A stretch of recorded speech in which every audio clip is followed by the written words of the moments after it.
Muito bom dia aos ouvintes do Jornal Referência, bem-vindos a mais uma edição do Remate Final.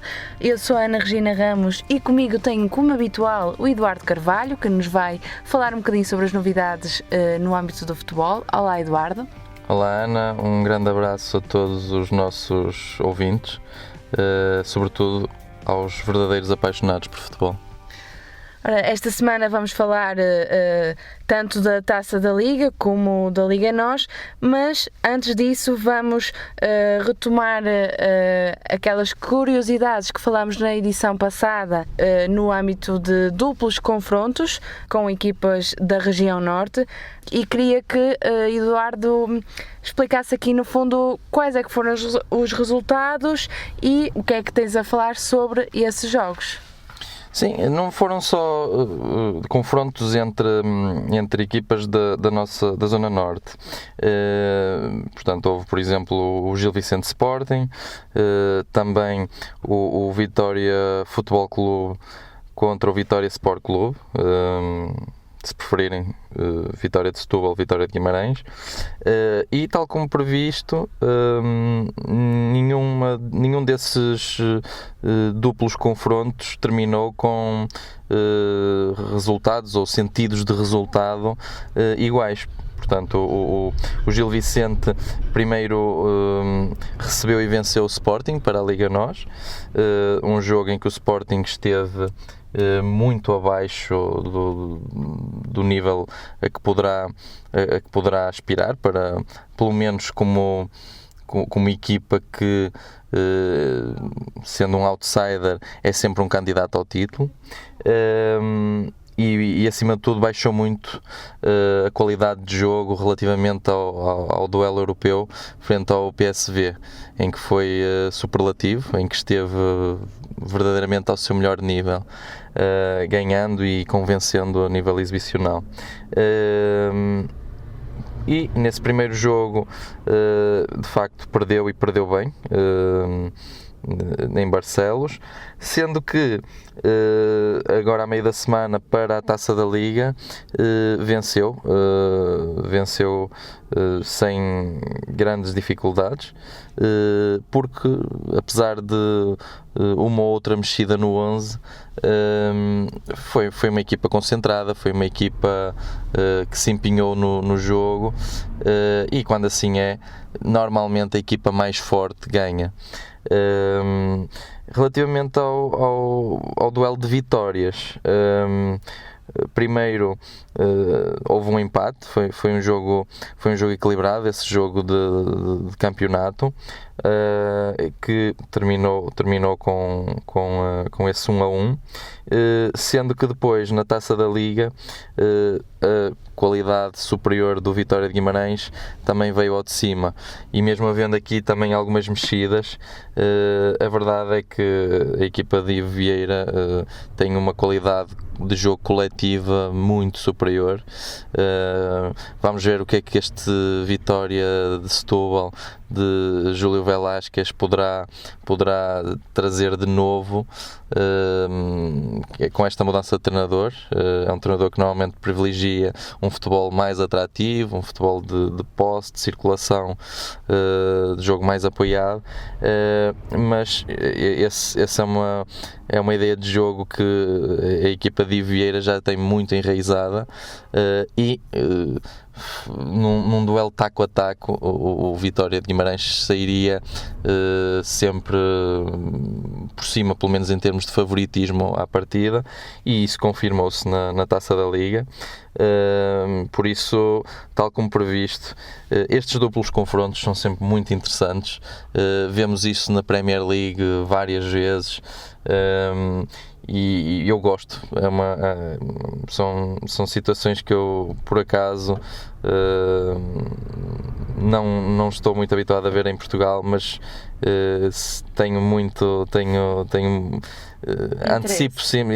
antecipo mesmo muito interesse a esses duelos. Agora vamos focar aqui na Taça da Liga, que já estão terminadas as duas primeiras jornadas, ainda sem apurados, mas com equipas que já estão fora.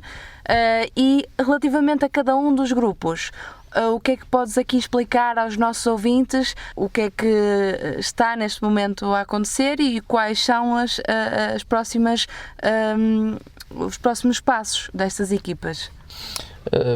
Sim, aqui nesta competição há várias equipas da Zona Norte a concorrer, e a verdade é que em todos os grupos neste momento ainda há equipas com possibilidade de se apurar da zona que nós abrangemos, exatamente. Por exemplo, no grupo A, o Paços de Ferreira e Sporting de Braga vão disputar na última jornada entre si o apuramento para a Final Four, sendo que o Braga tem a vantagem de estar na frente, 2 pontos à frente do Paços, e do facto da Final Four ser em Braga. Tem essa motivação de mais uma vez este ano se disputar essa fase final da competição em casa. No caso do grupo, no grupo B, o Vitória de Guimarães está também em melhor posição depois do empate do Benfica na Covilhã. O Vitória conseguiu, como falámos há pouco, vencer em casa do Vitória de Setúbal, e ficou aqui em boa posição, até porque na última jornada recebe o Covilhã e tem tudo para em casa, vencendo. Basta-lhe esse resultado, esse resultado vitorioso para garantir apuramento para a fase final, que será na cidade do seu principal rival. No grupo C, o Gil Vicente, com a derrota em casa frente ao Sporting, já está fora da Final Four, mas o Rio Ave está em segundo lugar com os mesmos pontos do Portimonense, e por isso tem ainda boas chances de se apurar. Vai ser um grupo também muito interessante, com o Sporting a relançar a corrida nesta jornada, com a vitória em Barcelos. No grupo D, a lógica imperou nestas 2 primeiras jornadas, e Desportivo de Chaves e Futebol Clube do Porto venceram os seus jogos até agora. Na última jornada defrontam-se em casa da equipa da segunda Liga, do Desportivo de Chaves. Vai ser muito interessante. O empate a priori bastará ao Futebol Clube do Porto para se apurar. No entanto, o Chaves jogando em casa, e recordo-me do duelo que tiveram, penso que há 2 épocas na Taça de Portugal em que o Desportivo de Chaves eliminou o Futebol Clube do Porto em casa, e são sempre jogos muito complicados para o Futebol Clube do Porto, sobretudo quando se trata de jogos em Trás-os-Montes. Vai ser também muito interessante seguir esta última jornada, e veremos se o Desportivo consegue mais um feito, ou se o Futebol Clube do Porto consegue apurar-se para esta Final Four e tentar ganhar uma competição que ainda não conseguiu, ainda não consta da sua sala de troféus. Muito bem, Eduardo. Agora, falando sobre a Liga NOS, este que é um fim de semana dedicado a esta competição, que começou exatamente esta sexta-feira com o jogo entre o Boa Vista e Benfica, e vou-te pedir que fales um bocadinho dos jogos que vão acontecer e o que é que prevês para essas partidas, e também o que se passou durante o jogo de sexta-feira. Portanto, o Boa Vista Benfica era um jogo que era um dos jogos mais aguardados da jornada, porque os achadrezados este ano estão a ter um início de época bastante positivo. Lito Vidigal é um treinador muito pragmático e normalmente consegue colocar as suas equipas muito equilibradas frente aos grandes do futebol português. Costuma equilibrar os jogos e, acima de tudo, os resultados, mais do que o jogo jogado, sobretudo a disputa pelo resultado. A verdade é que o Benfica entrou muito bem no jogo, fez valer toda a sua qualidade individual, e depois com o 1-0 ou com o 0-1, o Boa Vista foi atrás do resultado. O Benfica tremeu um pouco, quiçá a mercê destes dos últimos jogos, do facto de ter perdido uma vantagem de 2-0 na Liga dos Campeões, em Leipzig. E também o jogo também frente ao Covilhã, que deu empate, e deu um empate que se pode dizer justo, em que o Benfica tem demonstrado uma grande inconsistência exibicional, e isso tem-se refletido nos resultados. Aqui a lógica exibição-resultado tem imperado, com o Benfica com muitas dificuldades, sobretudo nos jogos que não são do campeonato. No campeonato, o Benfica tem estado a um nível relativamente elevado, com alguns altos e baixos, mas no global dos jogos tem imposto a sua força, e começou por fazê-lo aqui contra o Boa Vista, quando viu o resultado novamente empatado. O Benfica tremeu, teve aqui alguma dificuldade, mas na segunda parte voltou a entrar forte e não deu chance a Boa Vista, foi materializando a sua superioridade em golos. E este 4-1 é um resultado mais do que justo face à superioridade que teve. Creio que o Lito Vidigal não conseguiu montar a melhor estratégia para este jogo. O facto de ter colocado três centrais não ajudou muito. Acho que bloqueou a possibilidade do Boa Vista se estender melhor em campo, ter maior fluidez no seu jogo, e se calhar teria feito mais sentido reforçar o meio campo, sendo que o Benfica nesta altura não joga com 2 pontas de lança fixos. No entanto, só quem lá está é que pode falhar, não é? Só falha quem tenta, e foi um Boa Vista neste jogo menos forte, e foi um resultado natural. Relativamente aos outros jogos deste fim de semana, eu destacaria os jogos, acima de tudo, os jogos dos grandes, o Sporting Moreirense, o Belenenses Futebol Clube do Porto. No caso do duelo dos Leões com o Moreirense, o Sporting é claramente favorito, mas tudo pode acontecer. Tudo pode acontecer. Isso já é uma realidade de lá para Alice, não é? Mas a verdade é que no caso do Sporting há uma maior probabilidade de haver uma surpresa, porque o Sporting tem tido muita irregularidade. E a verdade é que, a priori, jogar em casa contra o Moreirense, tem todo o favoritismo, como também tinha jogando contra o Gil Vicente, mas quer dizer, por vezes é nestes jogos em que existem as maiores surpresas. Se o Sporting abordar o jogo como abordou na Taça da Liga, independentemente desta ou daquela alteração, acredito que ganhe com relativa facilidade.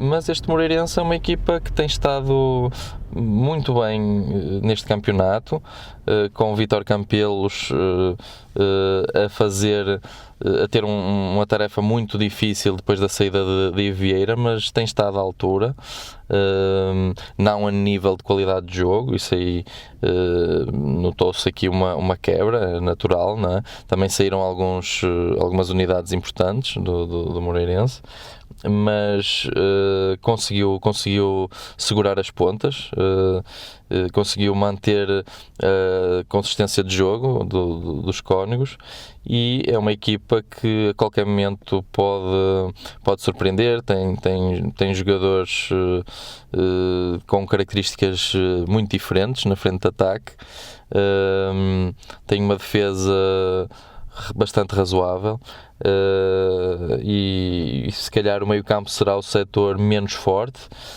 Se conseguirem mitigar essa dificuldade a meio campo, creio que poderão equilibrar este jogo. E se o Sporting estiver menos concentrado, mais passivo e mais displicente, tem tudo para conseguir um bom resultado de Alvalade. Em relação ao Belenenses Futebol Clube do Porto, há aqui realmente um amplo favoritismo do Futebol Clube do Porto. O treinador Pedro Ribeiro substituiu Silas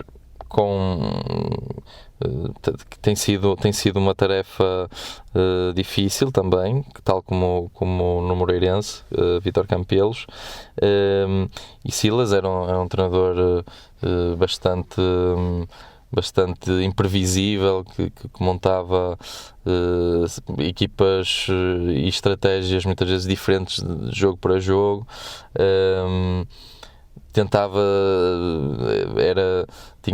Tinha algum radicalismo na forma como impunha a posse de bola, a circulação desde trás, desde o guarda-redes. E Pedro Ribeiro tem tentado simplificar aqui os processos de jogo do Belenenses, tem tido êxito, penso que com base nessa simplicidade. É claro que falta aqui algum golpe de asa que Silas tinha naqueles duelos, no confronto, sobretudo contra os grandes.